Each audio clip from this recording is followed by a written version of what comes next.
अब एक हॉस्पिटल में बाकी अपना एमआरआई स्कैन करवा रहा है, जहां डॉक्टर कुरेया उसे बताता है कि धरती के इतिहास के सबसे ताकतवर फाइटर से लड़ने के बाद कुछ रूटीन टेस्ट जरूरी हैं और इतना नुकसान आज तक किसी प्रो फाइटर को नहीं हुआ है जितना नुकसान बाकी की बॉडी को हुआ है। बाकी बताता है कि चाहे उसकी रिपोर्ट टेस्ट में कुछ भी आए, वो अपनी जिंदगी जीने का तरीका नहीं बदल सकता। अब कुरेया ब्रेन की रिपोर्ट देखकर चौंक जाता है और तुरंत न्यूरो साइंटिस्ट मोगी को कॉल करके बुलाता है। मोगी रिपोर्ट देख के चौंक जाता है और कुरेया से पूछता है आखिर ये ब्रेन किसका है। कुरेया बताता है ये दिमाग उसके 18 साल के जापानीज पेशेंट का है। इस दिमाग में इतनी सारी क्रीजेस और फोल्ड देख के मोगी हैरान हो जाता है। कुरेया इतना जानता है कि दिमाग के फोल्ड्स का इंसान के कैरेक्टर से कोई रिलेशन नहीं होता, पर अगर वो इस ब्रेन को आम इंसान के ब्रेन से कंपेयर करे तो ये एक डीमन जैसा दिखाई देता है। मोगी इस नतीजे में पहुंचता है ये ब्रेन जिस किसी का भी है वो एक असली डीमन ही होगा। दूसरी तरफ टोक्यो के एक पार्क में अचानक हजारों की तादाद में कई चूहे डर के मारे भागने लगते हैं, क्योंकि कुछ समय पहले वहाँ से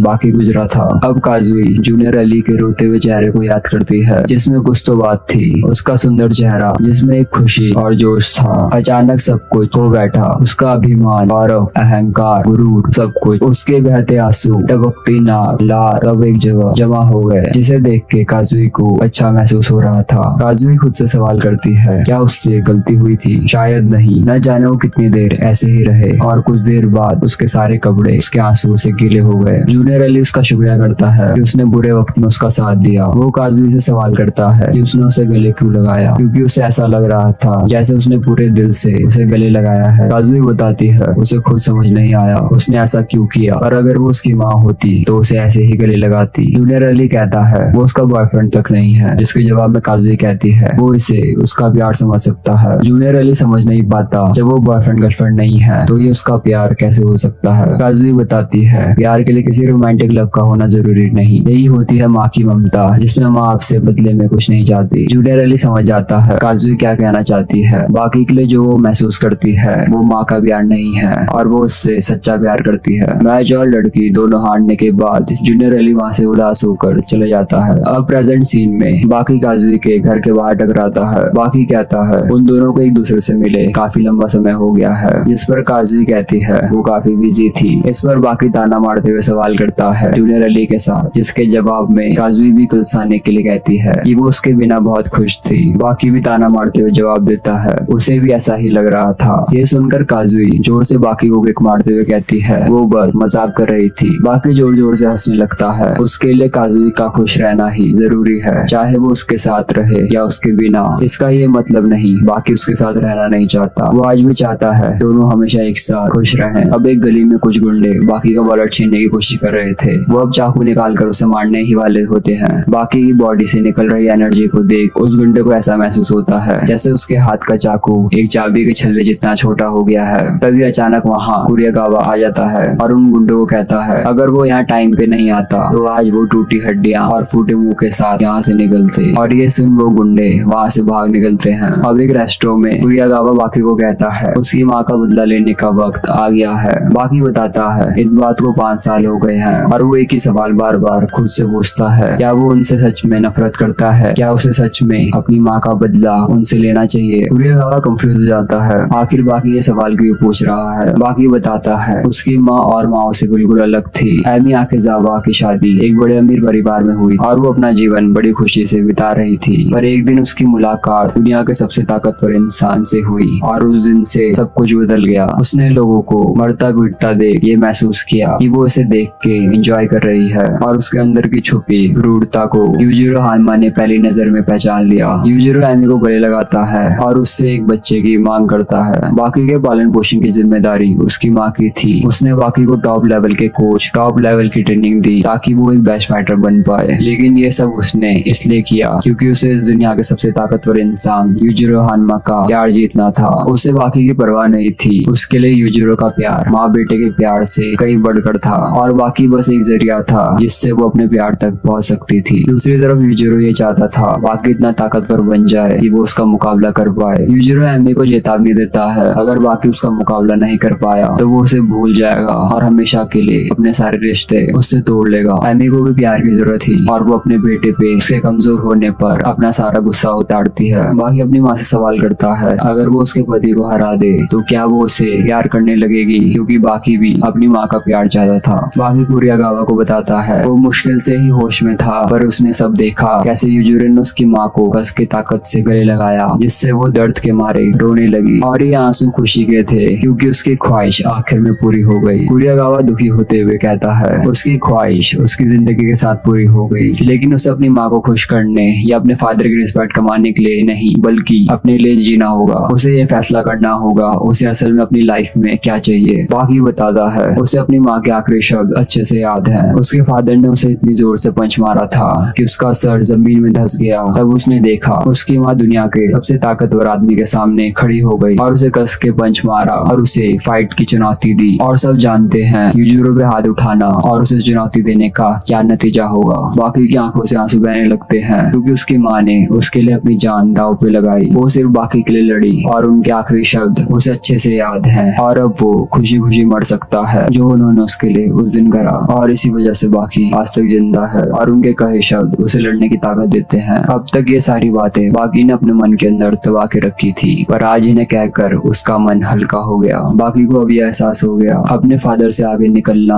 और उन्हें हराने का जज्बा उसे अपनी माँ की कुर्बानी की वजह से पैदा हुआ है। अब बिस्किट ओलिवा अपनी ताकत आजमाने के लिए यूजिरो को बुलाता है। ओलिवा उस पर अटैक करने के लिए बढ़ता है, लेकिन यूजिरो एक पंच में उसे सीधा दीवार में फेंक डालता है। ओलिवा अपने मसल की ताकत का यूज करता है, लेकिन यूजिरो की ताकत के आगे वो सीधा भी खड़ा नहीं हो पाता और हार जाता है। दूसरी तरफ जापान के प्राइम मिनिस्टर को ये समझ नहीं आ पाता बाप बेटे की सिंपल लड़ाई में देश के अप्रूवल की क्या जरूरत है। डिफेंस मिनिस्टर उसे समझाता है यूजिरो इस दुनिया का सबसे ताकतवर इंसान है जिसे कोई नहीं रोक सकता। प्राइम मिनिस्टर समझ नहीं पाता आखिर एक आदमी से सब डर क्यों रहे हैं। डिफेंस मिनिस्टर बताता है यूजिरो पिछले प्राइम मिनिस्टर को मारने पहुंच गया था क्योंकि वो उसके खिलाफ खड़े हुए थे। 100 से भी ज्यादा हथियारों से लैस पुलिस वाले भी उसे रोक नहीं पाए और उस दिन उसने अकेले पूरे देश के सिस्टम को हिला डाला। प्राइम मिनिस्टर के सुनकर होश उड़ जाते हैं। यूनाइटेड स्टेट के प्रेसिडेंट ने भी यूजिरो के साथ ट्रीटी ऑफ फ्रेंडशिप साइन की है। दूसरी तरफ कैप्टन स्टेरिडम अपने साथियों को लड़ने की ट्रेनिंग दे रहा है। वो मुए थाई फाइटर मार्क को लड़ने के लिए बुलाता है और उसको जान से मारने के लिए कहता है। मार्क जैसे ही उसको मारने के लिए बढ़ता है, कैप्टन उसके नाजुक हिस्से में किक मार उसे ढेर कर डालता है। कैप्टन अब एक एक कर हर फाइटर को धूल चटाता है। वो उन्हें रियल फाइट और रिंग फाइट का अंतर समझाता है और बताता है उन्हें जंग में हर पैतरों का इस्तेमाल करना पड़ेगा। कैप्टन अब लड़ाई से पहले की तैयारी कर रहा है और आज रात वो यूजिरो को चुनौती देने वाला है। अब पता चलता है असल में यूजिरो ने ही कैप्टन को ये कहा था अगर वो उसके साथ दोस्ती और रिश्ता कायम रखना चाहता है तो उसे हर साल उसे मारने की कोशिश करनी होगी। कैप्टन अब ओगर से लड़ने के लिए पहुंच जाता है और कहता है वो उसे इस बार जान से मार देगा। ये सुनकर यूजिरो जोर जोर से हंसने लगता है क्योंकि हर साल कैप्टन बस ऐसे ही डायलॉग मारता है पर कुछ कर नहीं पाता। यूजिरो एक पंच मार के उसका हेड गार्ड हवा में उड़ा देता है और उसकी पूरी बॉडी का आर्मर टूटने लगता है। कैप्टन की तैयारी में पानी फट जाता है और वो हार मान लेता है। दूसरी तरफ बाकी ट्रेनिंग कर रहा है और शैडो बॉक्सिंग की मदद से वो अपने फादर को इमेजिन करता है। जैसे ही दोनों आपस में टकराते हैं तो पूरा शहर हिलने लगता है और पता चलता है बाकी बुरी तरह मार खाकर हार चुका है। अब तोकिगावा ये देख के चौंक जाता है। यूजिरो उसका हालचाल पूछने आया है। वो समझ नहीं पाता अचानक यूजिरो उसकी हेल्थ की फिक्र क्यों कर रहा है। तोकिगावा कहता है वो एक आदमखोर है, वो ना ही बाकी और ना ही देश में किसी की इज्जत करता है, तो अचानक कैसे वो एक बूढ़े आदमी की तबीयत का हालचाल पूछने आ गया। वो बार बार यूजिरो को अपमानित करता है और यहाँ से दफा होने के लिए कहता है। यूजिरो उसे शांत होने के लिए कहता है, लेकिन तोकिगावा फिर भी उसकी बेइज्जती करता है। तभी अचानक तोकिगावा के मुंह से खून बहने लगता है और वो जमीन पर गिर जाता है। यूजिरो के पास एक खास ताकत है और वो किसी भी इंसान का कमजोर स्पॉट देख सकता है, चाहे वो एक कैंसर का सेल हो या दांतों की कैविटीज, और ये उन्हीं कमजोर स्पॉट्स पे वार करता है। यूजिरो पे कई शक्तिशाली हथियारों से हमला किया गया पर इसने हर हमले का डटकर सामना किया, चाहे कोई डॉक्टर स्पेशलिस्ट या कोई मशीन, ये उन सबसे पहले किसी भी कमजोरी को ढूंढ लेता है। दूसरी तरफ रेत्सु बॉक्सिंग सीखने के लिए कोच से विनती करता है। वो अपनी ताकत का शो ऑफ कर वहाँ सभी के होश उड़ा देता है। आकियो मानियो नाम का बॉक्सर जो अब तक एक भी मैच नहीं हारा, ये जानकर यकीन नहीं करता कि रेत्सु ने एक पंच में पंचिंग बैग को फाड़ दिया है। अब अपनी ताकत आजमाने के लिए वो रेत्सु को लड़ने के लिए चुनौती देता है। दोनों के बीच फाइट शुरू होती है और रेत्सु एक ही पंच में आकियो को नॉकआउट कर डालता है। वहीं तोकिगावा को होश आ चुका है और उसे पता चलता है उसकी बीमारी काफी फैल चुकी है। दूसरी तरफ कोच रेत्सु को बॉक्सिंग ग्लव पहनने के लिए कहता है क्योंकि उसका अगला प्रैक्टिस मैच एक बहुत लंबे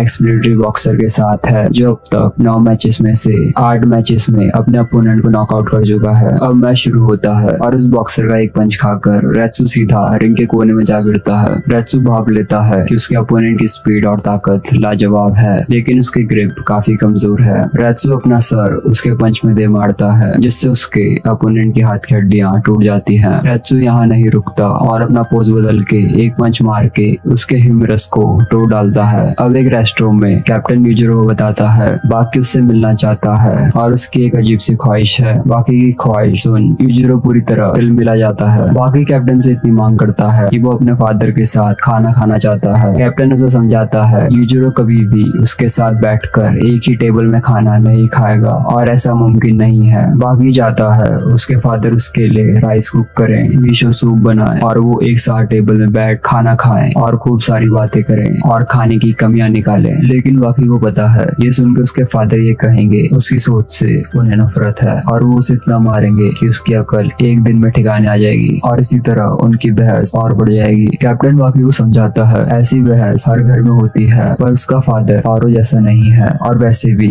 उन दोनों में दूरी काफी बढ़ चुकी है। बाकी कहता है हर बार वो ही अपने लिए राइस कुक करता है, कभी ना कभी उसके फादर को पहले पहल करनी होगी और उसके लिए एक बार राइस कुक करना होगा। ये सारी बात सुनने के बाद यूजिरो वहाँ से भटकते हुए चला जाता है। दूसरी तरफ जापानीज प्राइम मिनिस्टर यूएसए के मिनिस्टर को इस बात पे जोर देते हैं कि वो यूजिरो के खिलाफ बगावत करें और वो बाप बेटे के बीच होने वाली लड़ाई का फायदा उठाना चाहते हैं। ओबामा अब सबके सामने डिगे मारते हुए ये कहता है कि उसने यूजिरो को मजबूर किया था कि वो इस कोयले को डस्ट में बदल दे। तभी अचानक यूजिरो वहाँ आके सब सुन लेता है। ओबामा के पसीने छूटने लगते हैं। यूजिरो कोयले के जार को डस्ट बनाकर ओबामा के हाथ में क्रॉस बना देता है और उसे वापस से अपनी ली गई शपथ को दोहराने के लिए कहता है। ओबामा डरते हुए ऐसा ही करता है। यूजिरो वहाँ सभी मिनिस्टर को डराते हुए ये कहता है कि वो बाप बेटे के बीच के मसले में ना आए और अगर उन्होंने ऐसा किया तो उन्हें भी पता है उनका क्या हाल होगा। इतना कहकर यूजिरो वहाँ से चला जाता है। अब एक मशहूर प्रमोटर राइजर रेत्सु से मिलने आया है। वो रेत्सु से गुजारिश करता है कि वो अपनी ताकत का एक छोटा सा नमूना दिखाए। रेत्सु पुराने ग्लव्स को पहनकर अपनी फोर्स से उसे फाड़ देता है। सारे बॉक्सर ये देख चौंक जाते हैं और काइजर इससे इम्प्रेस हो जाता है। काइजर उसे ऑफर देता है कि वो बहुत सारा पैसा कमा सकता है और उसे एक से बढ़कर एक वॉरियर मिलेंगे जो उसकी धज्जियां उड़ा देंगे। रेत्सु उसकी बात मान जाता है और अपने कोच को लेके यूएसए रवाना हो जाता है। बाकी अब एक इंटेंस वर्कआउट के बाद हाई प्रोटीन मील कुक करता है। अब खाने के बाद वो बड़बड़ाता है कि नमक थोड़ा ज्यादा है और पता चलता है बाकी अपने फादर को इमेजिन करके उनसे बात कर रहा है। बाकी ऐसे ही रोज अपने फादर को इमेजिन करता था कि जब वो आपस में मील शेयर करेंगे तो क्या बातें करेंगे। बाकी उनका शुक्रिया करता है कि उन्होंने उसके लिए इतना अच्छा खाना बनाया। तभी दोनों के बीच बहस छिड़ जाती है और यूजिरो गुस्से में टेबल को पलटा देता है। बाकी अब एक कॉकरोच के साथ ट्रेनिंग करता है क्योंकि उसके अल्ट्रा स्पीड की शुरुआत हमेशा मैक्सिमम स्पीड से होती है। अब बाकी की बॉडी अब लिक्विड बनने लगती है और वो अपना नया मूव सीख लेता है। रेत्सु को यूएसए की चकाचौंध बिल्कुल नहीं पसंद आती क्योंकि यहाँ हर एक चीज नकली है, जैसे नकली स्टैच्यू ऑफ लिबर्टी, नकली एलिफेंट टावर और नकली पिरामिड। काइजर बताता है यहाँ सिर्फ पैसों की भाषा चलती है और यहाँ हर कोई दिखावे पे जीता है। अब वो उसे रिंग में ले जाता है जहाँ वो ये अनाउंस करता है कि उनकी बॉक्सिंग को चुनौती देने 4000 साल पुरानी मार्शल आर्ट्स का योद्धा सीकिंग रेत्सु आया है। रेत्सु का पहला match former world champion Andre Valev के साथ है, जिसने अब तक 31 बॉक्सर को नॉकआउट किया है। वालेव रेत्सु से लड़ने के लिए बेताब है क्योंकि वो पहली बार ऐसे इंसान से लड़ रहा है जिसका फाइटिंग स्टाइल समझना बहुत मुश्किल है और उसे इस बात का भरोसा था कि वो आज इसके मूव को समझकर इसके हड्डी पसले कर देगा। मैच शुरू होते ही वालेव रेत्सु पर अटैक करने के लिए बढ़ता है पर रेत्सु चंद सेकंड में अपने अपोनेंट को नॉकआउट कर डालता है। अब रिपोर्टर रेत्सु से सवाल करते हैं कैसे उसने वालेव के चेहरे को सिर्फ टच करके थोड़ा पुश करके ही उसका सर हिला दिया। रेत्सु समझाता है ये मुसेनकाई है जिसे 9 इंच पंच भी कहा जाता है और जैसा उसने पहले कहा था बॉक्सिंग मार्शल आर्ट्स के सामने कुछ भी नहीं है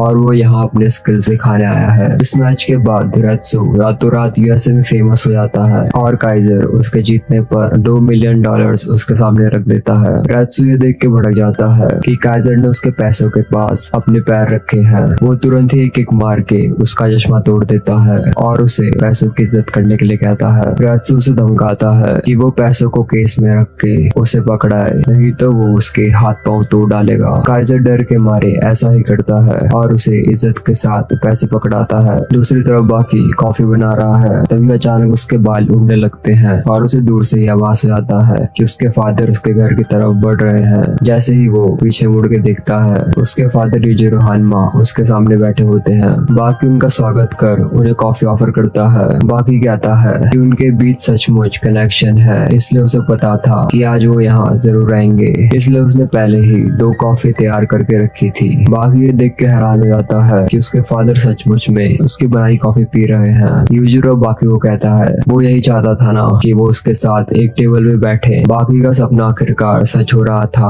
और वो अब सोच रहा था क्या वो उनके ऊपर टेबल पलट डाले। यूजिरो अब सवाल करता है क्या उसे अपने फादर से डर लगता है, जिसके जवाब में बाकी कहता है कि उसकी पूरी जिंदगी में ऐसा एक पल भी नहीं है जब उसे अपने महान फादर यूजिरो हानमा से डर न लगा हो। बाकी कहता है उसे डर लगता है, वो घबरा भी जाता है, वो उन्हें बहुत मानता भी है और इज्जत भी करता है, लेकिन इन सब के बावजूद उसे उनसे सख्त नफरत है। यूजिरो ये सब सुन सवाल करता है अगर वो उससे इतनी नफरत करता है तो उसका खात्मा क्यों नहीं कर देता। बाकी बताता है वो उन्हें मारना नहीं चाहता, वो बाप बेटे हैं, लड़ने के लिए दिन और समय तय करना, ट्रेनिंग करना कौन से बाप बेटे ऐसा असल में करते हैं। वो सिर्फ इतना चाहता है कि वो हर बाप बेटे की तरह साथ रहे और शायद एक दिन उनका झगड़ा भी होगा और वो एक बड़ा मुद्दा बन जाएगा और शायद तब दोनों के बीच फाइट भी शुरू हो जाए और दोनों के अंदर जो नफरत दबी हुई है वो अचानक फट के बाहर आ जाए। यूजिरो समझ जाता है बाकी क्या कहना चाहता है और अगर वो चाहता है ऐसा हो तो क्यों ना वो आज ही ऐसा कर डाले। बाकी चौंक जाता है ऐसा होने वाला है। यूजिरो कहता है उसकी हिम्मत कैसे हुई कि उसने उसे इतनी घटिया कॉफी पिलाई। बाकी देख के हैरान हो जाता है कि उसके फादर यही चीज कर रहे हैं, एक छोटी सी बात पे बहस ताकि उनकी लड़ाई हो जाए। बाकी ये कहते हुए तुरंत अपने फादर से माफी मांगता है कि वो इतनी दूर से उससे मिलने आए हैं और उसने इतनी बेकार सी कॉफी उनके सामने रख दी। ये देख यूजिरो की बोलती बंद हो जाती है। बाकी कहता है वो जानता है उसके फादर नाटक कर रहे हैं, भला कोई एक कॉफी के लिए कौन लड़ता है, एक बहस होने के लिए बड़े मुद्दे का होना जरूरी है और वैसे भी अगर कॉफी इतनी बेकार होती तो वो 2 घूंट में उसको नहीं घटक जाते। अब यूजिरो बताता है वो उसे अब तक समझ नहीं पाया है, परिवार के साथ बैठने और एक साथ खाने में उसकी कोई दिलचस्पी नहीं है। अब बाकी अपने फादर से कहता है कि वो चाहता है कि वो उसके लिए कॉफी बनाए। वो उन्हें उकसाते हुए कहता है एक बेटा अपने बाप के हाथ की बनाई कॉफी भी नहीं पी सकता। यूजिरो खड़ा हो जाता है और एक डरावने लुक के साथ जवाब देता है कि यूजिरो हानमा उसे कॉफी जरूर पिलाएगा। वो टेबल को उठा लेता है और कहता है कि अगर उसे यूजिरो हानमा के हाथ की कॉफी पीनी है तो उसे जबरदस्ती बनवानी पड़ेगी। अब वो टेबल को बीच से तोड़ते हुए कहता है कि उसे यूजिरो हानमा के गले को कसकर पकड़ उसे कॉफी बनवानी पड़ेगी और अगर वो मना करे तो उसे इतना मारना कि वो मजबूर होकर उसके लिए कॉफी बना दे। अगर उसके हाथ की कॉफी पीनी है तो उसे इतनी ताकत का यूज करना होगा जैसे वो एक पेड़ को 2 टुकड़ों में तोड़ रहा हो और अगर बाकी ने ऐसा कर दिया तो वो उसके लिए राइस भी बना देगा। इतना कहकर यूजिरो वहाँ से निकल जाता है। बाकी अंदर से खुश हो जाता है कि ये तो बहुत आसान है और वो अंदर ही अंदर अच्छा महसूस करने लगता है। बाकी भागते हुए जाता है और अपने फादर को रुकने के लिए कहता है। वो उन्हें उकसाते हुए कहता है कि घर के दरवाजे को इस तरह पटक कर मत जाया करो। यूजिरो इवल मुस्कान के साथ कहता है कि वो अगली बार इस बात का ध्यान रखेगा। उस वक्त बाकी के मन में बार बार ये ख्याल आ रहा था कि वो अपने फादर को अभी इधर बुलाकर ठीक से दरवाजे को बंद करने के लिए कहे, पर ऐसा करने से बात बिगड़ सकती थी, इसलिए वो खुद को रोक लेता है। दूसरी तरफ कुरेहा टोकिगावा को बताता है कि उसे इलाज की सख्त जरूरत है क्योंकि उसकी बीमारी दिन प्रतिदिन बढ़ रही है, लेकिन टोकिगावा इलाज से इनकार कर देता है। अब रास्ते में अचानक चिहारू शिवा बाकी का रास्ता रोक उसे लड़ाई के लिए चुनौती देता है। चिहारू अब बाकी पे हमला करने के लिए बढ़ता है, लेकिन बाकी एक पंच में उसे नीचे गिरा देता है। असल में हानियामा ने चिराहू को ऑर्डर दिया था कि वो बाकी से जाकर लड़े। चिहारू वापस खड़ा होता है और कहता है कि कहने के लिए तो बाकी दुनिया का सबसे ताकतवर फाइटर है, पर वो तो एक नाजुक कली निकला। बाकी चिहारू को आखिरी चेतावनी देते हुए कहता है कि अगर वो उस पर दोबारा हमला करेगा तो इस बार वो उसके साथ नरमी से पेश नहीं आएगा। चिहारू फिर से उस पर हमला करने के लिए बढ़ता है, लेकिन बाकी उसके मुंह को पकड़ उसे फेंक डालता है। चिहारू को कोई अंदाजा नहीं वो उसके सामने कितनी देर तक टिक पाएगा, लेकिन वो एक बार फिर उस पर हमला करने की कोशिश करता है और दोबारा मार खाता है। अब चिहारू अपने फ्लैशबैक को याद करता है कि हानियामा ने ये बात कही थी कि वो बाकी से लड़ने के लिए काबिल है। दूसरी ओर काइजर रेत्सु को 36 साल के बॉक्सर जो क्रूजर के बारे में बताता है, जो पिछले कई सालों में एक भी मैच नहीं हारा है। वहीं मोहम्मद अली भी रेत्सु से मिलने आता है और उसे चेतावनी देता है कि उसे स्मोकिंग जो से बचकर रहना पड़ेगा क्योंकि उसने कभी धुएं से फाइट नहीं की है। अब रेत्सु को समझ नहीं आता न जाने क्यों स्मोकिंग जो को देख उसे डर क्यों महसूस हो रहा है। अब दोनों के बीच फाइट शुरू होती है और स्मोकिंग जो के पंच को डिफेंड करने के बाद भी रेत्सु की बॉडी को दर्द महसूस होता है। अब दोनों एक दूसरे को पंच करते हैं और रेत्सु सीधा नीचे गिर जाता है। रेत्सु को समझ नहीं आता उसने उसे अपरकट मारा था और उसी समय स्मोकिंग जो ने उसे हुक मारा तो उसे नुकसान क्यों नहीं पहुंचा। रेत्सु ने अपनी ट्रेनिंग के समय कई बार ग्लव्स का यूज किया है लेकिन उसने पहली बार उसकी ताकत को महसूस किया है। ग्लव्स पहनने से इंसान दर्द से बच जाता है लेकिन ग्लव्स के भारी वजन से जितना नुकसान ब्रेन को होता है वो सिर्फ हाथों के मारने से भी नहीं होता। रेत्सु को ऐसा महसूस होता है जैसे कोई बड़े हाथों से उसके दिमाग को हिला रहा है। न तो बाकी और न ही पिकल उसके दिमाग को इस तरह हिला पाया है। रेत्सु को एहसास होता है कि ग्लव्स एक हथियार की तरह काम करते हैं और यही है बॉक्सिंग की असल ताकत। अब रेफरी की काउंटिंग के बीच रेत्सु किसी तरह खड़ा हो जाता है। दूसरी तरफ चिहारू बाकी को लड़काने उसके घर पहुंच जाता है। बाकी उससे सवाल करता है कि वो क्यों उससे लड़ना चाहता है जिसके जवाब में चिहारू कहता है वो उसकी प्रैक्टिस करवाने आया है। चिहारू जैसे ही उस पर अटैक करने के लिए बढ़ता है बाकी एक चाटे में उसे नीचे गिरा डालता है। बाकी कहता है वो कमजोर है और वो अब उससे नहीं लड़ेगा। इतना कहकर वो अपने घर के अंदर चला जाता है। चिहारू दोबारा लड़ने के लिए खड़ा हो जाता है। बाकी को पता चल जाता है कि वो फिर से लड़ने के लिए खड़ा हो गया है। वो जैसे ही अपने शू पहन दरवाजा खोलने के लिए आगे बढ़ता है तभी अचानक से जोरदार पंच दरवाजा तोड़ते हुए बाकी के चेहरे पे जा लगता है। असल में चिहारू के कान इतने तेज हैं कि उसने बाकी के कदमों की आवाज से पता लगा लिया कि उसने जूते आधे पहने हैं और इस मौके का फायदा उठाकर वो बाकी को पेड़ डालता है। चिहारू अब घर के अंदर घुस जाता है और नाजुक कली को पकड़कर सीधा घर के बाहर फेंक डालता है। बाकी को एहसास हो जाता है कि चिहारू के पास लड़ने की टेक्निक नहीं है पर उसके अंदर खूब सारी ताकत है। असल में उसके लड़ने की टेक्निक बहुत ही अलग है। दूसरी तरफ रेत्सु को अपने आसपास की हर जगह हिलते हुए दिखाई देती है और वो किसी तरह अपने अपोनेंट के वार से खुद को बचा लेता है। अब रेत्सु को याद आता है कि उसने ट्रेनिंग के दौरान ऐसा महसूस किया था। उसके मास्टर उसे टोफू का एग्जाम्पल देते हुए बताते हैं जब कटोरे को बाहर से मारा जाए तो उसके अंदर का टोफू जोरों से हिलने लगता है। वैसा ही कुछ दिमाग के साथ होता है, जब उसे बाहर से जोर से पंच किया जाए तो वो जोरों से हिलने लगता है। रेत्सु के साथ ऐसा ही हुआ था। वो अपने लड़ने का पोज बदल लेता है और उसके हर हमले को डॉज करने लगता है। स्मोकिंग जो फिर भी अपने लड़ने का तरीका नहीं बदलता और उसमें लगातार पंचेस मारता जाता है। चिहारू अपरकट मारने का दिखावा करता है पर वो असल में अपरकट ही मारता है क्योंकि उसके लड़ने का स्टाइल और रूल्स दोनों अलग हैं। ये लड़ाई बाकी के मार्शल आर्ट्स की तरह नहीं है जहाँ एक के गिरने पर दूसरे की जीत हो। दोनों की लड़ाई तब तक खत्म नहीं होगी जब तक कोई एक हार न मान ले। चिहारू आसानी से हार मानने वालों में से नहीं है। वो वापस बाकी से लड़ने पहुंच जाता है। बाकी उसे एक जोरदार पंच मार के उसका शुक्रिया करता है कि उसने आज उसे बहुत कुछ सिखाया है। अब वो चिहारू के स्टाइल से लड़ने का फैसला करता है। जैसे ही चिहारू उस पे पंच मारने के लिए बढ़ता है बाकी अपना सर उसके पंच में जोर से पटक उसके हाथ की उंगलियां तोड़ डालता है। चिहारू अब किक से उस पे हमला करने वाला होता है लेकिन बाकी उसके अटैक को पूरी तरह रिलीज होने से पहले ही अपना सर उसके किक में पटक डालता है और उसकी लोहे जैसी हड्डियां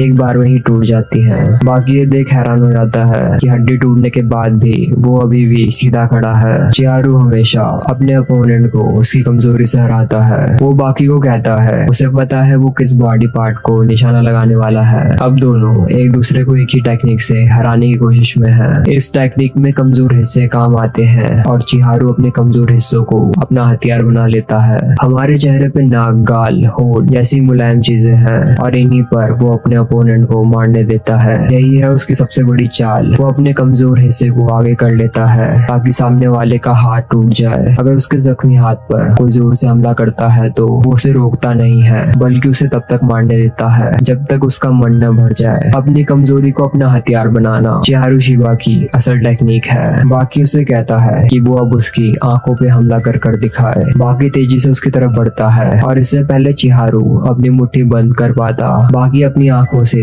उसकी उंगलियां तोड़ डालता है। वहीं रेत्सु पंच खाने के बाद रिंग के कोने में गिर जाता है। रेत्सु को काकू की कही सीख याद आती है कि अगर किसी हिलती चीज को रोकना है तो उसे उसके साथ हिलना होगा। रेत्सु काउंटडाउन होने से पहले खड़ा उठता है। वो अपने कोच से सलाह मांगता है कि उसे क्या करना चाहिए। कोच उसे सलाह देता है उसे अपनी पूरी जान लगानी होगी। ये बात सुन रेत्सु जोश से भर जाता है और स्मोकिंग जो को पंच मार घुटनों में बैठा देता है। स्मोकिंग जो वापस खड़ा होता है और रेत्सु एक बॉक्सर की तरह उसका डटकर मुकाबला करता है। वो रिंग के ऊपर से कूद गोल घूमते हुए उसको पंच मार के गिरा देता है। रेत्सु अब लगातार उसको पंच करता है, लेकिन स्मोकिंग जो के काउंटर अटैक के सामने वो नहीं टिक पाता। रेत्सु अब अपने आखिरी मूव का यूज करने का फैसला करता है और स्मोकिंग जो के फिल्टर में वार कर ये मैच जीत जाता है। बाकी अब आइस पैक लगा के लेटा हुआ है। तभी वो खड़ा होता है और अपने गुरु को झुक के शुक्रिया कहता है। वहीं चिहारू हानियामा को सारी बात बताता है कि कैसे बाकी ने अपनी आंखों से उसकी उंगलियों को तोड़ डाला। अब यूजिरो कैप्टन को ये कहता है कि वो जल्दी बाकी से लड़ना चाहता है। कैप्टन ओगर को समझाने की कोशिश करता है कि उनका बेटा उससे खाना बनवाने की कोशिश कर रहा है, जिस पर यूजिरो बताता है कि वो हमेशा जंग के मैदान में अकेला ही रहा है और खाना बनाना प्रॉब्लम नहीं है। कैप्टन ये जानकर हैरान हो जाता है कि यूजिरो खाना बना सकता है। यूजिरो बताता है बाप बेटे के बीच ऐसा कोई नियम नहीं है कि सिर्फ बेटा ही खाना बनाए, जिस पर कैप्टन जवाब देता है कि प्रकृति के नियम के अनुसार बाप बेटे हमेशा साथ रहते हैं। पर ऐसी बातें यूजिरो के मुंह से सुनकर ऐसा लग रहा है जैसे ओगर अब इतने में ही ओगर उसकी सिगार को आधा कर उसे रोक देता है। वो कैप्टन को कहता है कहीं वो ये तो नहीं सोच रहा है कि वो अपने बेटे के साथ नरमी से पेश आ रहा है। कैप्टन डरते हुए कहता है कि ओगर तो अब पहले से ज्यादा सख्त हो गया है। वहीं बाकी तोकीगावा से विनती करता है कि वो इस बात का ध्यान रखे कि बाप बेटे की लड़ाई में कोई भी आम नागरिक मारा न जाए। दूसरी तरफ डोगो यूजिरो से ये बात जानकर चौंक जाता है कि उसे अपने बेटे से प्यार हो गया है। यूजिरो बताता है वो दिन आखिरकार आ गया है जब उसका बोया हुआ बीज पूरी तरह उसे चुनौती देने और लड़ने के काबिल हो गया है। अब डोगो को समझ आ जाता है कि वो इस प्यार की बात कर रहा था। यूजिरो बताता है वो पूरा दिन बाकी के बारे में सोचता है। वो कोई भी काम करने बैठता है तो उसे उसका ही ख्याल आता है और उसे आजकल एक सपना बहुत आता है जिसमें बाकी उसे हरा देता है। डोगो उसे पूछता है क्या उसे सच में ऐसा लगता है बाकी उसे हरा सकता है, जिसके जवाब में यूजिरो हंसते हुए कहता है कि उसे सपना इसलिए ही कहते हैं क्योंकि वो सच नहीं हो सकता। अब खाना बनाते वक्त बाकी को आभास हो जाता है कि उसके फादर घर की तरफ आ रहे हैं। वो तुरंत खाना बनाकर टेबल में सजा देता है। जैसे ही उसके फादर घर में घुसते हैं वो उनका स्वागत करता है। अब बाकी ये देख के चौंक जाता है कि उसके फादर खाना शुरू करने से पहले अपना सर झुका रहे हैं। वो सोच में पड़ जाता है आखिर उसके फादर ने किसके लिए सर झुकाया है, खाना खाने के लिए या फिर ऊपर वाले के लिए या किसानों के लिए या फिर किसी के लिए नहीं। पर वो तुरंत समझ आता है कि उन्होंने सर उसके आगे झुकाया है। अब यूजिरो डांटते हुए कहता है ये अच्छा नहीं है। उसका ध्यान खाते समय सिर्फ खाने पर होना चाहिए। जो वो खा रहा है उसे वो देखे और उस खाने की इज्जत करे। बाकी हैरान हो जाता है क्योंकि उसने अपने फादर को कभी इतने अच्छे से बात करते नहीं सुना। वो सोच में पड़ जाता है कि पूरी जिंदगी वो उनसे नफरत करता रहा, खुद पर मेहनत की ताकि वो उनसे बेहतर बन पाए, पर आज उसे ऐसा लग रहा है जैसे वो उस आदमी को जानता ही नहीं है। जो भी अब तक उसने अपने फादर के बारे में सोचा क्या वो गलत था। बाकी यूजिरो को बताता है उसे आजकल सीवीड बहुत पसंद आने लगा है, इसलिए वो ये कैन वाला ही लेके आता है। यूजिरो बताता है इनमें प्रिजर्वेटिव्स, फूड कलरिंग और बहुत सारे हानिकारक केमिकल होते हैं जो सेहत के लिए बिल्कुल अच्छे नहीं है। पर इसका ये मतलब नहीं कि वो सिर्फ हेल्थी चीजें ही खाए, क्योंकि उसे हर जगह हेल्थी खाना नहीं मिलेगा। उसे अनहेल्थी खाने की भी आदत डालनी सीखनी चाहिए। अपने शरीर को दोनों चीजों के लिए ढालना चाहिए ताकि वो हर चीज को हजम कर सके और उसे कोई तकलीफ ना हो। ये सब बात सुन बाकी सोच में पड़ जाता है। इससे पहले उसके फादर ने न्यूट्रिशन के बारे में उसे कभी ज्ञान नहीं दिया और उनका ये रूप वो पहली बार देख रहा है। उनके चॉपस्टिक को करने का अंदाज भी परफेक्ट है और उनके टेबल मैनर्स देख बाकी को खुद पे शर्म आने लगती है और उसे अपने फादर पे गर्व होने लगता है। इसलिए वो खुद को रोक नहीं पाता और अपने फादर से पूछता है क्या वो आज के बर्तन धो सकते हैं। अब बाकी एक बार दोबारा पूछता है क्या वो बर्तन धो सकते हैं, जिसके जवाब में यूजिरो कहता है अगर वो उसे रॉक पेपर सीजर में हरा देगा तो वो सारे बर्तन धो डालेगा। अब गेम के रूल के अनुसार देखा जाए तो बाकी ये गेम जीत जाता है, पर ताकत के मुताबिक यूजिरो की सीजर बाकी के स्टोन को काट डालती है और बाकी मुंह फुलाते हुए बर्तन धोने लगता है। अब जाने से पहले यूजिरो बाकी को अपने साथ डिनर के लिए इनवाइट करता है। बाकी अब बड़े से होटल में पहुंच नर्वस हो जाता है क्योंकि उसने जगह के हिसाब से गलत कपड़े पहन लिए हैं। अब वो ये देख चौंक जाता है कि आज उसके फादर ने फॉर्मल सूट पहना है। यूजिरो डांटते हुए बाकी को समझाता है जब भी उसे किसी बड़े होटल में जाना हो तो उसे एक सूट जरूर पहनना चाहिए। वो 18 साल का हो गया है फिर भी उसे इतनी अकल नहीं आई है। बाकी माफी मांगते हुए हुए कहता है उसे ये सब सिखाने के लिए कोई नहीं था, जिस पर यूजिरो भड़क जाता है कि वो उसे ताना मार रहा है। बाकी कहता है उसे लोगों से अच्छी तरह बात करना, अच्छे से पेश आना,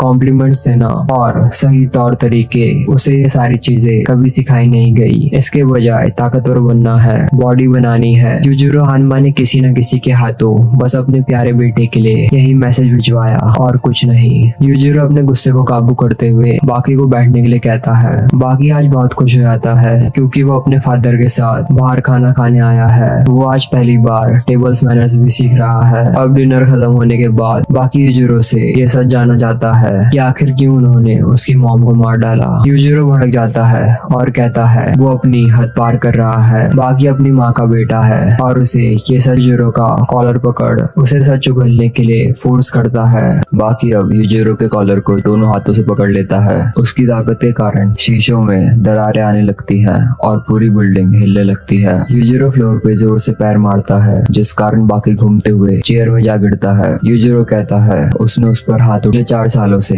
बाकी को इस लड़ाई का इंतजार था, लेकिन आज वो बाकी का मुंह पकड़ कहता है वो उसे डिसिप्लिन सिखा रहा है। बाप बेटे का रिश्ता ही कुछ ऐसा है, जितना भी सुधारना चाहो उतना ही बिगड़ता रहता है। बाप बेटे से आगे निकलना चाहता है पर उसका बाप भी कभी ऐसा होने नहीं देगा क्योंकि बाप बाप होता है। यूजिरो बाकी को लेके कूद जाता है और लग्जरी कार के ऊपर इस तरह लैंड करता है जैसे वो कोई तकिया हो। यूजिरो कहता है उसने उसके साथ खाना खाया है, चाय भी पी है और अब लड़ने का समय है। बाकी उनसे मदद मांगता है कि वो उठ नहीं पा रहा है। यूजिरो से उठाने के लिए हाथ बढ़ाता है और बाकी उनका हाथ पकड़ सीधा थप्पड़ जड़ देता है और उसे ऐसा महसूस होता है जैसे उसने किसी विशाल पत्थर को छुआ हो। यूजिरो बुरी तरह भड़क जाता है और उसे नालायक औलाद कहते हुए पीट डालता है। सारे पुलिस वाले उसे रोकने की कोशिश करते हैं पर यूजिरो अपनी पूरी ताकत का इस्तेमाल कर रहा था और वो बाकी को उसकी असली जगह याद दिला देता है। अब यूजिरो अपनी वेब स्ट्राइक से उस पर वार करता है और पहली बार काउंटर अटैक करने के बजाय बाकी दर्द से चिल्लाने लगता है। उसने मजबूत शरीर को हासिल तो कर लिया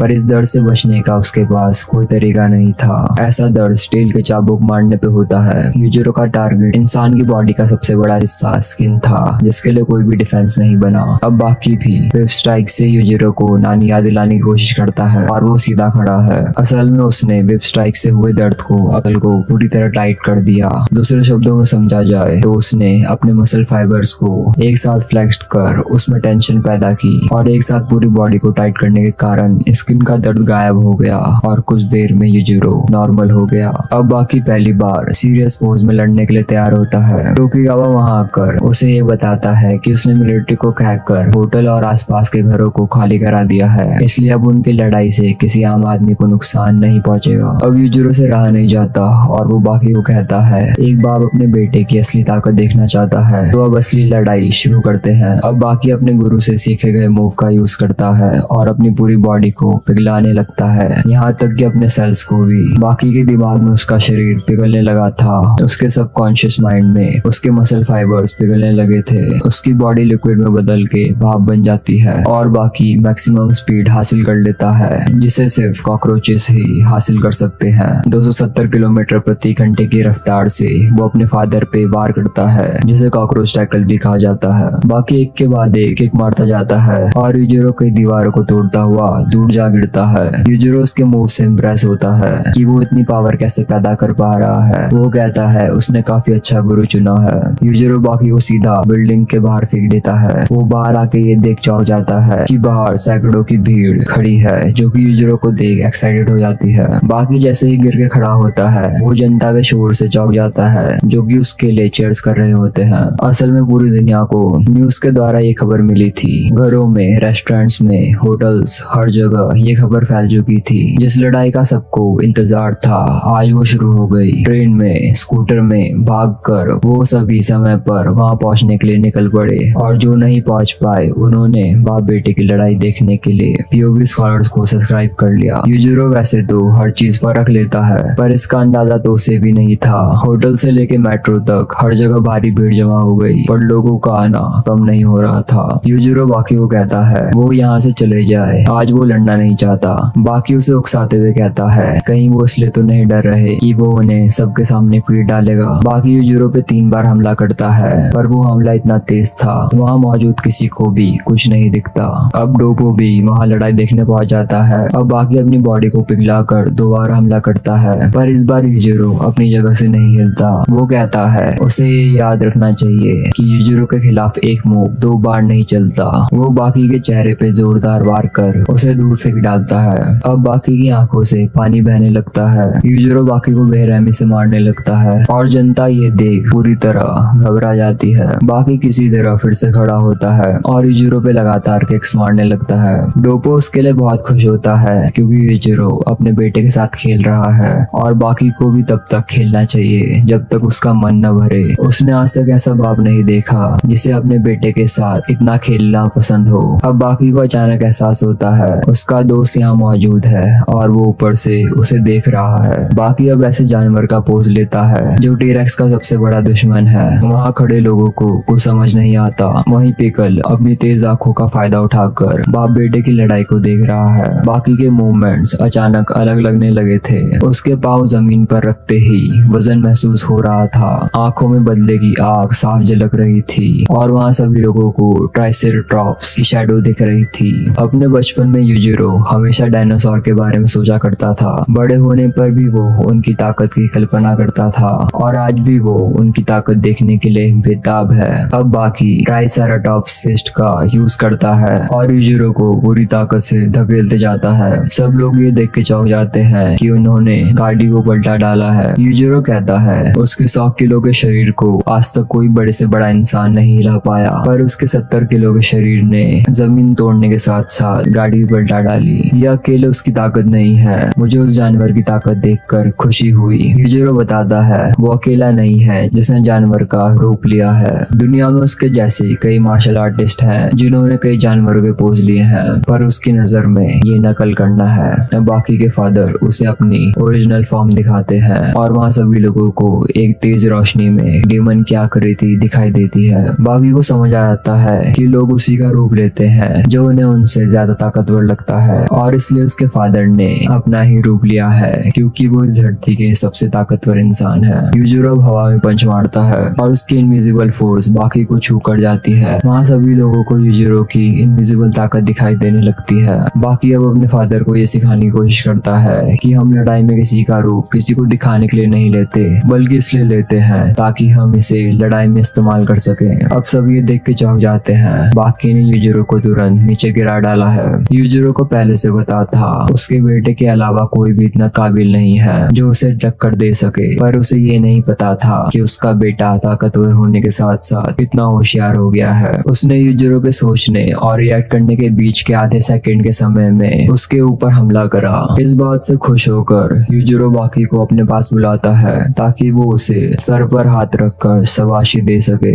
बाकी को कुछ समझ नहीं आता और उसे लगता है ये उनकी कोई चाल है, पर यूजिरो अपने बेटे को उसकी कामयाबी पर शाबाशी देना चाहता था। डोपो समेत सब लोग ये सुनकर चौंक जाते हैं कि यूजिरो अपने बेटे के सर में हाथ फेरना चाहता है। बाकी की आंखों से आंसू बहने लगते हैं और उसकी कॉलर बोन से ठीक 15 सेंटीमीटर नीचे अचानक अजीब सा दर्द जागने लगता है और उस दर्द को वो खोना नहीं चाहता था। डोपो और तोकिगावा ये देख भावुक हो जाते हैं। पिछले 18 सालों में पहली बार ऐसा हो रहा था जब उसके फादर उसे शाबाशी देने के लिए बुला रहे थे। बचपन से लेके आज तक बाकी को शाबाशी, प्यार, इज्जत इनमें से कुछ भी नसीब नहीं हुआ था। उसे इन चीजों की कभी आदत भी नहीं थी। बाकी कहता है उसके डैड एक अच्छे इंसान नहीं है, वो लड़ाई के बीच उसे शाबाशी देना चाहते हैं। इस पर यूजिरो कहता है इसका मतलब उसे शाबाशी नहीं चाहिए। बाकी रोते हुए बोलता है उसका ये मतलब नहीं था। यूजिरो के हाथ जो कुछ समय पहले लड़ने के लिए उठे थे अब उसे शाबाशी देने के लिए और प्यार से छूने के लिए बढ़ने लगते हैं। और अब ये चाल भी हुई तो बाकी को फर्क नहीं पड़ेगा, वो सब कुछ सह लेगा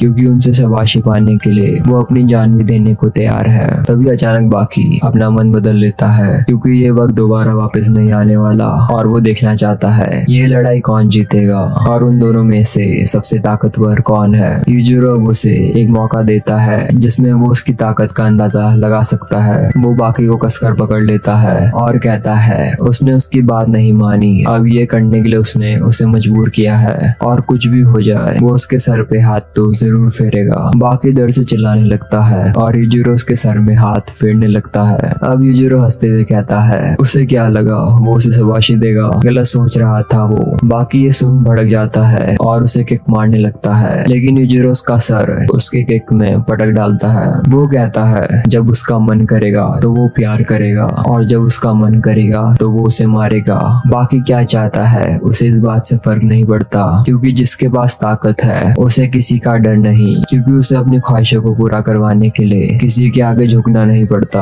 और अब उसे यूजिरो हानवा की ताकत का अंदाजा हो गया होगा। अब वो बाकी की धुलाई करते हुए कहता है कि ताकत को किसी की गुलामी करने की जरूरत नहीं, और दर्द के रूप में वो अपने बेटे को एक नई सीख देता है। अब यूजिरो जैसे ही इस लड़ाई का अंत करने वाला होता है, पिकल वहाँ आ धमकता है। यूजिरो से देख खुश हो जाता है, लेकिन तभी बाकी उसके चेहरे पे जोरदार पंच मार पिकल का दांत तोड़ डालता है। वो भड़कते हुए कहता है उसने बाप बेटे की लड़ाई के बीच में आने की हिम्मत कैसे करी, वो यहाँ से तुरंत दफा हो जाए। पिकल भले ही डायनासोर के जमाने से है, पर वो समझ जाता है उसका दोस्त क्या कहना चाह रहा है, क्योंकि उसे ये सिखाया गया है प्रकृति का नियम है, बीच में आना मना है, और ये नियम जंगल का हर जानवर समझता है। अब पिकल चुपचाप एक कोने में शांति से बैठ जाता है। अब दोनों की लड़ाई वापस शुरू होती है। यूजिरो जैसे ही बाकी को किक मारता है, वो तुरंत हमले को डॉज कर बच निकलता है। अब दोनों हाथ पॉकेट में डाल बाकी कहता है वो उससे साइज में ज्यादा है और ताकत में भी, इसलिए अगर वो इन दोनों चीजों में उसका मुकाबला नहीं कर सकता तो उसे थोड़ा क्रिएटिव होना पड़ेगा। यूजिरो भी दोनों हाथ पॉकेट में डाल लेता है, और अब दोनों में से कौन आधे सेकंड में सबसे तेज और पहले हमला करेगा, इस बात का अंदाजा लगाना है। अब दोनों इंतजार करते हैं कौन पहले हमला करेगा, पर यूजिरो जल्द ही बोर हो जाता है और कहता है अब वो 5 सेकंड उल्टी गिनती गिनेगा और तब हमला करेगा। अब गिनती खत्म होते ही यूजिरो बाकी को तैयार होने के लिए कहता है। पंच को बाकी तक पहुंचने में 1 सेकंड भी नहीं लगता, और यहाँ बाकी को तेजी से रिएक्ट करना था, इसलिए अपने हाथ टिप से पूरी तरह निकालने के बजाय वो खुद झुक जाता है ताकि वो पंच से बच जाए। बाकी पहले यूजिरो के ऊपरी जबड़े में मारता है, फिर निचले जबड़े पर, और इस सीक्रेट टेक्निक से वो उनके होश उड़ा देता है, जिसे टाइगर किंग कहा जाता है। उसने अब अपने फादर का सर घुटनों के बीच दबा रखा था और दाएं हाथ को ऐसे पकड़ा था जिससे हिलना मुश्किल हो जाए। उसे ऐसा लगा जैसे उसने सब कुछ हासिल कर लिया हो। ऑलिवर ये देख हैरान होता है कि बाकी काफी ताकतवर हो चुका है। वहीं डोबो ये सोचता है ओगर ने अपने बेटे को कमजोर समझने की गलती करी है। बाकी यूजिरो को उकसाते हुए कहता है उन्हें यहाँ पड़े पड़े बात करने में मुश्किल हो रही होगी। वो चिल्लाते हुए कहता है ये लड़ाई ऐसे खत्म नहीं हो सकती, वो उससे इस तरह नहीं हार सकते। क्या वो भूल गए वो यूजिरो हानवा है? अब यूजिरो ओके का साइन बनाता है और अपना हाथ हवा में उठा लेता है। बाकी कुछ समझ नहीं पाता, तब यूजिरो जमीन में पंच मार वहाँ दरारें बना देता है, और सब ये देख के चौंक जाते हैं कि उसने जमीन के अंदर से ही बाकी को पंच मार डाला। बाकी की पैंट गीली हो जाती है, और दूसरी तरफ चिहारू हानियामा से कहता है वो बाप बेटे की लड़ाई देखना चाहता है। बाकी दोबारा हमला करने के लिए आगे बढ़ता है, पर यूजिरो से हवा में किक मार दूर फेंक डालता है। अब यूजिरो के चेहरे का भाव बदल जाता है, और वो बाकी के अंदर सोए हुए हानवा जीन्स को जगाने के लिए उसे मारने का फैसला करता है। यूजिरो की जोरदार किक बाकी को उड़ाते हुए गाड़ी के ऊपर गिरा देती है। उसके एक पंच से उसने अपने बेटे को जख्मी कर डाला, और साथ ही गाड़ी के भी 2 टुकड़े कर दिए। देर से ही सही बाकी को समझ आ गया पूरा देश उसके फादर से आखिर क्यों डरता है। तभी अचानक यूजिरो को अपनी आंखों पर विश्वास नहीं होता। उसके फादर यूजिरो हानवा की शैडो पीछे खड़ी है। बाकी अपने दादाजी के चौड़े कंधे देख हैरान हो जाता है। यूजिरो कहता है वो बड़ा हैरान और दुखी है कि उसका बेटा अपने बेटे को हराने में काफी दिक्कत झेल रहा है। वो बाकी को कहता है वो अपने बाप से जीत सकता है। तोकीगावा ये देख हैरान हो जाता है कि बाकी यूजिरो को देख पा रहा है। वो प्रेसिडेंट को बताता है यूजिरो से पहले यूजिरो ने ही अमेरिका जैसे देश को हराया था। ये बात है 1 अप्रैल 1942 की, जब वर्ल्ड वॉर 2 के दौरान ओकिनावा में जंग चल रही थी और अमेरिका ने ओकिनावा पे हमला कर दिया था। 6 महीने तक ये जंग जापान के लिए नरक जैसी थी, पर आखिर में 7 सितंबर अमेरिकन ने सरेंडर कर दिया। पर ये पूरा सच नहीं है। उस दिन अमेरिका ने 1000 टन के गोला बारूद बरसाए थे, लेकिन किसी जापानीज आर्मी पे नहीं, बल्कि सिर्फ एक आदमी पर, जो कि यूजिरो हानवा था। यूजिरो तब भी जिंदा बच गया और उसने यूएस आर्मी की धज्जियां उड़ा डाली। इस ऑपरेशन के कमांडर जनरल जेम्स ने उस आदमी से बदला लेने के लिए सुप्रीम कमांडर से जापान में एटम बम गिराने की परमिशन ली, लेकिन यूजिरो ने जनरल जेम्स को जहाज में काट डाला। 2000 से भी ज्यादा सिपाही यूजिरो को देख घबरा गए और तब उसने एक सीक्रेट टेक्निक का इस्तेमाल किया जिस कारण सभी लोग अपनी जान बचाने के लिए समंदर में कूदने लगे। इसलिए आज भी लोग ये कहते हैं यूजिरो पहला इंसान था जिसने अमेरिका को हराया था। प्रेसिडेंट ये बात सुन उस टेक्निक का नाम पूछता है जिस पर टोकुगावा बताता है इस टेक्निक को ट्रेस कहा जाता है। यूजिरो बाकी से कहता है अपने फादर को इतने सालों बाद देख उसे उनकी एक टेक्निक याद आ गई। वो बताता है उसके फादर यूजिरो और वो बिल्कुल अलग थे। उन दोनों के सोचने का तरीका, जिंदगी जीने का तरीका और लड़ने का तरीका सब अलग था, पर उसे उनकी एक टेक्निक पर बड़ा गर्व है। यूजिरो अब ड्रेस टेक्निक का यूज कर बाकी को नंजाकू की तरह पकड़ घुमाने लगता है। इस टेक्निक से ऐसा सेंट्रीफ्यूगल फोर्स पैदा होता है जिससे दिमाग में खून जमा हो जाता है और फिर हर हिस्से से खून बाहर निकलने लगता है। बाकी को सब कुछ लाल दिखने लगता है और वहाँ आसपास मौजूद लोग भागने लगते हैं। टोकुगावा को यूजिरो के पास सेमी ट्रांसपेरेंट ड्रेस दिखने लगती है। यूजिरो बाकी को कपड़े की तरह गाड़ी के ऊपर पटक डालता है। यूजिरो को पूरा यकीन था उसका बेटा इस हमले को आसानी से झेल सकता है और उसे कुछ नहीं होगा। बाकी का कॉन्फिडेंस बढ़ता है और वो इस हमले को आसानी से डॉज कर लेता है। अब यूजिरो ये देख चौंक जाता है कि जब वो बाकी को गाड़ी के ऊपर पटक रहा था तब बाकी ने अपने आप को बचाते हुए उन पेज पुर्जों को इकट्ठा कर उससे एक खिलौना बना डाला। अब दोनों बाप बेटे एक दूसरे पे खूब सारे पंच और किक्स बरसाते हैं। यूजिरो बताता है वो बहुत बोर हो गया था और अपनी जिंदगी से तंग आ चुका था। वो 5 कैदी जिन्हें मौत की सजा मिली थी एक साथ उसे दिख रहे थे और उन सभी को हार का स्वाद चखना था क्योंकि वो जानना चाहते थे कि किसी से हारना क्या होता है। यूजिरो उनकी बात समझ सकता था क्योंकि वो भी आज तक नहीं हारा। उसे ऐसा महसूस हो रहा था वो एक पहाड़ के शिखर पे खड़ा है और उसके आसपास दूर दूर तक कोई नहीं है, लेकिन यूजिरो रुकना नहीं चाहता था और रास्ते की तलाश में वो आगे बढ़ता गया। वो जो महसूस कर रहा है वो कोई नहीं समझ पाएगा। परेशान होने के लिए कुछ भी न होना एक ट्रेजेडी है और ये बात आप लोगों की समझ से परे है। जैसे जैसे आपकी ताकत बढ़ती है आपके सपने आपसे दूर होते जाते हैं। जैसे जैसे आपकी ताकत बढ़ती है आपकी जिंदगी से आपकी रौनक छीन ली जाती है। दौलत, शोहरत, रुतबा, ताकत से बस यही सब खरीदा जा सकता है और आप लोग उसे कभी समझ नहीं पाएंगे। वो इतना ताकतवर है कि कोई भी उसका कुछ नहीं बिगाड़ सकता। अब बाकी यूजिरो पे हावी होने लगता है और उसके चेहरे पे जोरदार किक मार उसे जमीन में गिरा देता है। यूजिरो वापस खड़ा होता है और मन में कहता है भले ही हम लड़ रहे हैं लेकिन हम बेशक साथ हैं। बाकी को नहीं पता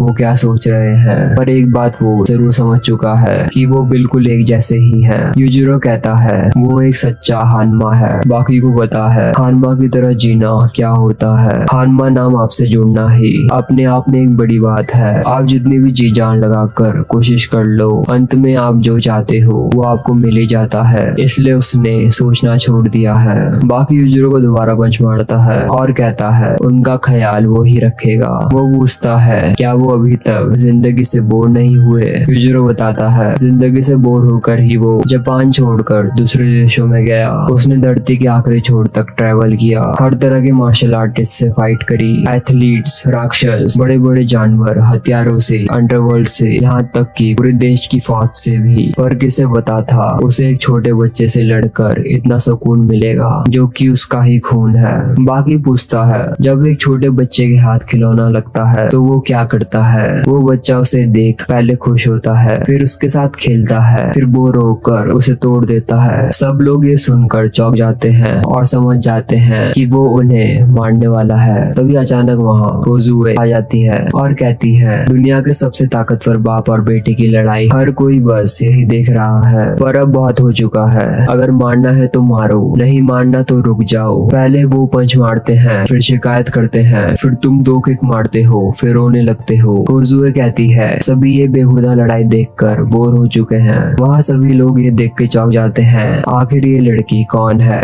वो दोनों उसे जान से मार डालेंगे। कोजुए चिल्लाते हुए कहती है ये कोई कंपटीशन नहीं है। बाकी कहता है वो गलत समझ रही है, ये एक कंपटीशन ही है बाप बेटे के बीच, और जाहिर सी बात है परिवार में शिकायत भी होंगी और माहौल भावुक भी होगा। और वो दोनों खुश हैं कि दुनिया में एक ऐसा भी खेल है जो सिर्फ बाप बेटे ही खेल सकते हैं। और आज वो नई टेक्निक्स का यूज कर पाया क्योंकि वो आज अपने फादर से लड़ रहा है। ये इतनी जानलेवा टेक्निक्स हैं जिसे वो हर किसी के ऊपर इस्तेमाल नहीं कर सकता है। बाकी कोजुए से कहता कहता है उसे पता है वो लड़ाई क्यों रोकने आई है। दोनों अगर एक दूसरे से इतना प्यार करते हैं और परवाह करते हैं तो ये लड़ाई रोक क्यों नहीं देते। हम में से एक मरेगा या मारेगा। अब तुम पूछोगी दोनों में से एक हार क्यों नहीं मान लेता, पर वो एक लड़की है इसलिए वो शायद इस बात को समझ नहीं सकती। जिन टेक्निक्स को उन्होंने सीखा है और जितना दर्द सहा है उन सब टेक्निक्स को वो आज आजमा सकते हैं और उन दोनों को खुशी है उन्हें सामने सहने वाला मिला है।